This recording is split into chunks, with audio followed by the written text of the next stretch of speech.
all the guys who are like, oh my gosh, if I took you home and I uncovered that, I wouldn't know what to do. Yeah, you wouldn't know what to do, because if I can hide all of this in my leggings and look this good and you would never be able to tell, yeah, you better bet I'm gonna do it. So yes, we buy catfish leggings and it's for a good reason.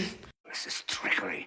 This is low conniving trickery. So I got divorced 5 years ago and I have been single ever since. I'm 33 years old. I'll be 34 in November. For like 2 years after I got divorced, I was like dating. I was like out and about. Basically for like 2 or 3 years now, I did a period of like pretty intentional celibacy where I was actually intentionally not dating. And then the last like year or so, I've more so just been like doing my own thing and really focused on myself and my business, and there just hasn't really been space for much else. And here's the thing, I spend about 1% of my time being like, oh my God, should I be dating? Like, should I go on a dating app? Am I gonna end up alone? Like, I don't know if I want a kid, but what if I wake up when I'm 40 and I want a kid and I haven't frozen my eggs? And what if I meet the love of my life and I'm 42 and I should have frozen my eggs? Like, that's 1% of my time. This woman's voice makes me feel like this. When it comes to dating, you have to date as many men as possible. I'm going to try and not hiccup. I'm going to say this really quick before hiccuping because I can't get rid of it. So if you date as many men, then they will distract each other and you won't feel as invested or like, you know, taken up with that one guy, because inevitably one of them's going to ghost you.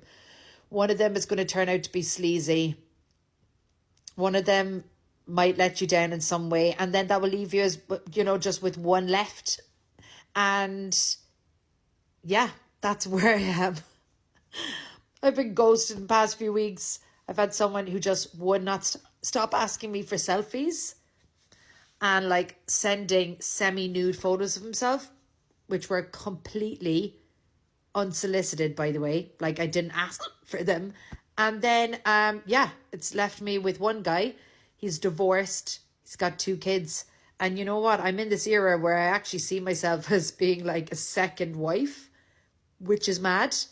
But yeah, I'm going to be back dating very, very soon. So that's my advice, gals. Like, I don't know why I'm giving advice, because obviously I'm a single girl. And I have no hope. You're a damaged goods lady. At the ripe old age of 31, I have finally decided to give up. I give up dating apps. I give up dating in general. I just give up men. I just want to be alone. I want to be alone. I think I'm happy to be alone now. I cannot go through another failed dating stage. I'm just over it. Like, I'm done. I'm actually done. I'm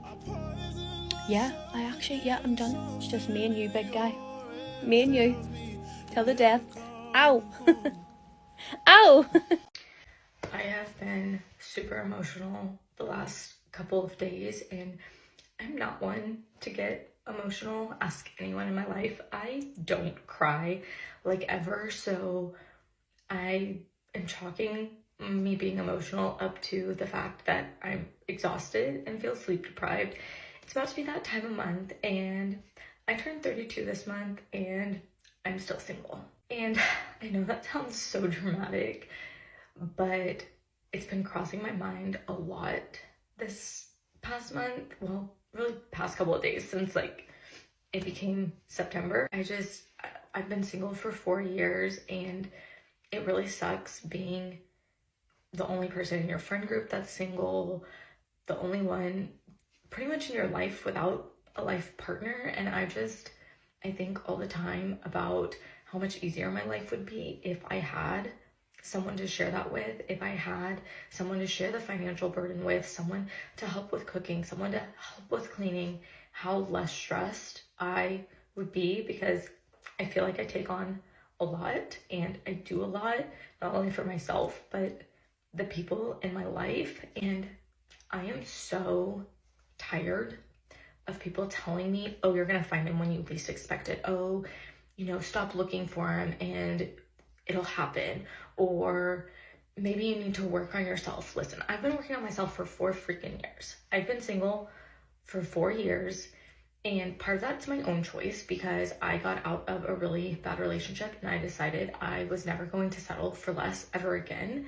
So part of that is my own choice, but while I don't go on a ton of dates, I do go on dates. Sometimes I went to a dating event recently, and I know people that have gone on one date from a dating app and they find their partner, and here I am still single. And to be frankly honest, it sucks. And it sucks being the only person in my life without that life partner, and I'm trying really hard not to cry. But a lot of times I'm terrified that I'm never going to find that person. I'm terrified that by the time I do find that person, I'm not going to be able to have kids.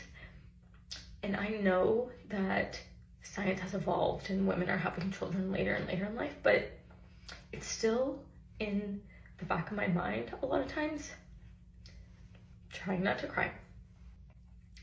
I turned 32 in like 25 days, I think. And like I said, it just sucks being at this point in my life.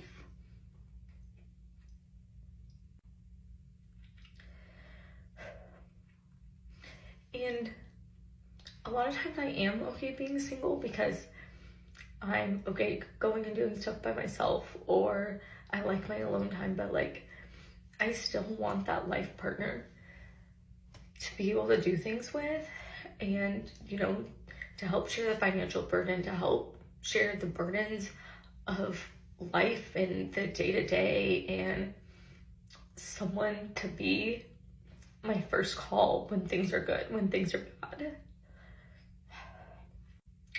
Or, you know, someone that I'm their first call. So yeah, just like I said, it sucks, and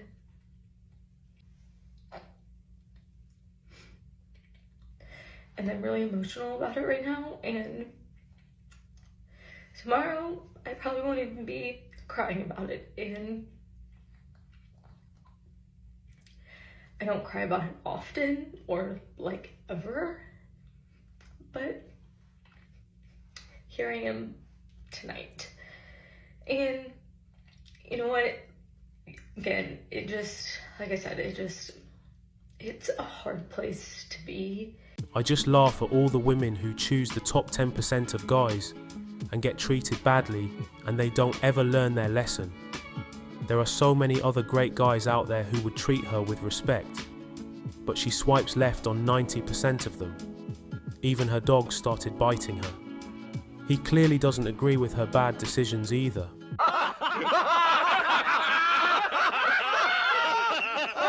I think most women who get to the point where they're crying over being single is because they have reached that point of desperation.